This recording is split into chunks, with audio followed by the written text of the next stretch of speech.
Welcome to the broadcast. Yeah, I'm the Reverend Russell, and this is the Reverend Dr. Mark Stenberg, and this is the first week of Question the Text. This is it. Welcome. We're so glad if you followed us over from... Whatever, we can't say that. No, we don't. Legally, we can't even say the name. And if you're new, great. What we try to do here every week is we ask the gospel text from the Revised Common Lectionary the hardest questions, because we can and because it helps. And sometimes the text rewards you.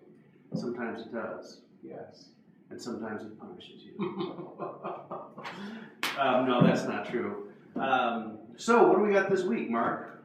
This week we have John the Baptist, the Matthew version of John the Baptist, which is so closely associated with the prophets. In fact, every word out of his mouth is a reference.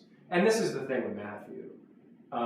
You either love him or you hate him because he's so finely enculturated in Jewish knowledge and prophetic knowledge that, when a preacher in our context decides to take out one of these texts, it's like, what do you do? How much explaining do you do? Right, because everything he's saying is an illusion that the original hearers would have known and understood. Yes. Right? And we're on the outside of that conversation. Right, so when we preach it, do we go and do we just read the text as we have it in our context, or do we go back and explain all the cultural references and all the prophetic references? Yeah, it's a puzzle, and he is on fire here. You brood of vipers. Who told you to flee? Yeah. Yeah. So what's going on? What's hard here? Even now the axe is lying at the root of the trees. Every tree, therefore, that does not bear good fruit is cut down and thrown into the fire. What did that mean to you when you were at Bible camp? You better be good or you'll go to hell. Exactly. Yeah, of course. Exactly. Yeah, that's exactly what it means. And then have you done the thing where you try to go like, well, it's a refiner's fire, right? Right. Yeah, it's just burning the bad parts of us. It's just burning the way the impurities, because that doesn't hurt.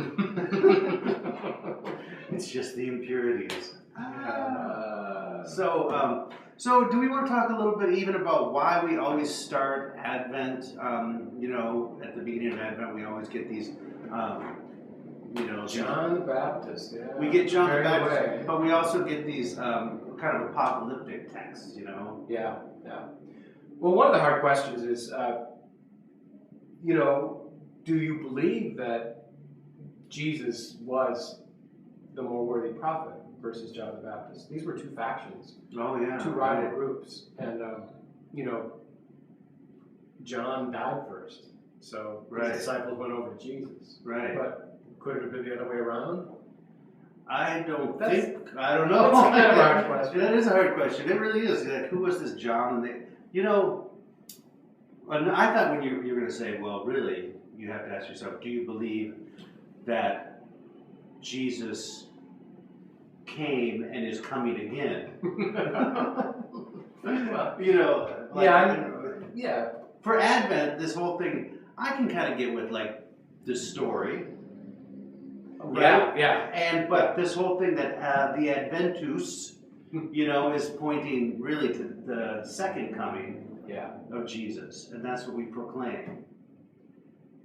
That's a hard thing for me, because you want to go like, I know people that he came to do all this stuff, and he didn't really get it all done. But he says he's going to come. The old already and the not yet. Yes, exactly. Yeah, of course. So I know. It's already been done. Of course, there's more to come. Yeah. Come on, buy in. Yeah. No, next time for sure. Next time he's going to really, because that'll be the last time he comes back. Yeah.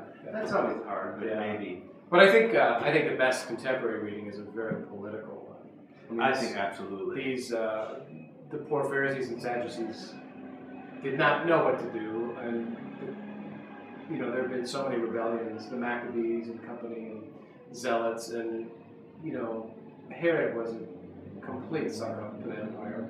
He had an eagle on the temple. Right, exactly. So to see John the Baptist as a political prophet, chastising them for giving in to Rome, probably is my favorite reading these days. I think absolutely. Yeah.